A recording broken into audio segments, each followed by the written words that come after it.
আসসালামু আলাইকুম এভরিওয়ান, কেমন আছেন সবাই? আজকে বানাবো আমি কাঁঠালের পিঠা।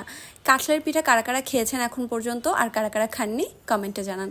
তো কাঁঠালটাকে কিন্তু একদমই রস বের করে ছোকলাটা ফেলে দেওয়া যাবে না। ঠিক আমি যেভাবে দেখেন একটু নরম করে মথে নিয়েছি, এইভাবে মথে নিতে হবে। দেন এখানে দিয়ে দিতে হবে পরিমাণ অনুযায়ী চিনি আর একটু লবণ। মিষ্টি যে কোনো জিনিসে লবণ কিন্তু মাস্ট দিতেই হবে, নয়তো মিষ্টির ব্যালেন্সটা হবে না। এখানে দিয়ে দিচ্ছি আমি ময়দা। তো ময়দা আর কাঁঠালের মিশ্রণটা এটা যে যতটুকু পরিমাণ পিঠা বানাতে চায় সেই অনুযায়ী নিলেই হবে। তো এবার এই কাঁঠালের সাথে ময়দার মিশ্রণটাকে হাত দিয়ে ভালো করে মাখিয়ে নিতে হবে। এখানে কিন্তু আমি বলে দিই, কাঁঠালটাকে এইভাবেই যদি আপনারা পিঠাটা বানান তাহলেই এটার অ্যাকচুয়াল টেস্টটা আপনারা পাবেন। আমি এটা আমার আম্মুর কাছ থেকে শিখেছি যে এইভাবে কাঁঠালের পিঠা বানালে কি যে মজা লাগে কি বলবো আপনাদেরকে।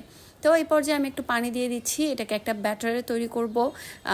ব্যাটারটা কেমন হবে, কতটুকু ঘন হবে সেটা আমি শেষে আপনাদেরকে দেখিয়ে দেব। মিশ্রণটাকে হাত দিয়ে এবার ভালোভাবে একটু মাখিয়ে নিচ্ছি। একটু আঠালো টাইপের হবে এই মুহূর্তে, সমস্যা নেই, আপনারা পানি দিয়ে দিয়ে এই জিনিসটা কিন্তু আপনারা পানির পরিবর্তে দুধ দিয়েও করতে পারেন, সেটার টেস্ট আরও বেটার হবে। আমি আজকে অল্প খরচেই করে দেখাচ্ছি। তো এই তো দেখেন বাইন্ডিংসটা কেমন হবে। ব্যাটারটা কিন্তু একদম পাতলা না, আবার কিন্তু ঘনও না, এরকম হলে কিন্তু ফুলবে ভালো।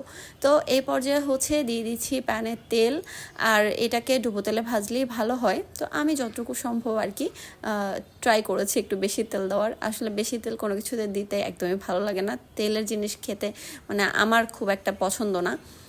তো এ পর্যায়ে তেলটা কিন্তু একদম গরম হয়ে যাওয়ার পর চুলার জালটা কিন্তু লো করে দিয়েছি, দিয়ে মানে লো টু মিডিয়াম আর কি, এভাবে করে দিয়ে দেন ব্যাটারটা সুন্দর করে একটু শেপ দিয়ে দেওয়ার ট্রাই করছি। বাট এই পিঠাটা না এবড়ো থবড়ো হলেই বেশি মজা লাগে খেতে। তো প্রত্যেকটা পিঠা কিন্তু ফুলবে। তো আমি এখানে যেই কয়টা দেওয়া যায় প্রথম অবস্থায় আমি সেই কয়টা পিঠা দিয়ে দিয়েছি। এই তো দেখেন প্রত্যেকটা পিঠা ফুলবে।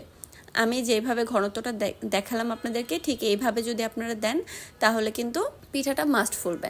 আর এই পিঠাটা বানানোর জন্য কিন্তু আপনাদেরকে দোকানে গিয়ে বলতে হবে যে নরম কাঁঠাল থাকলে সেটা দেন। আমরা সাধারণত নরম কাঁঠাল নিতে চাই না, আবার অনেকের কাছে মানে নরম কাঁঠালটা অনেক পছন্দ। তো এই পিঠাটা করতে হলে নরম কাঁঠালই লাগবে। আর এটাকে একদম ব্লেন্ড করে নিতে যাবেন না, হাত দিয়েই কিন্তু কাঁঠালটাকে আমি যেরকমভাবে দেখিয়েছি এভাবে ম্যাশ করে নেবেন, তাহলে এটার অ্যাকচুয়াল টেস্টটা পাবেন। পিঠার ভিতরে কাঁঠালের একটু একটু ওই পুরটা থাকবে, যেটার জন্য এটা খেতে আরও বেশি মজা লাগে। ভিডিওটা কিন্তু অবশ্যই শেয়ার করবেন, ভালো লাগলে লাইক অ্যান্ড কমেন্ট করে পাশে থাকবেন, পেজটাকে ফলো করবেন। সবাই ভালো থাকবেন, আল্লাহ হাফেজ।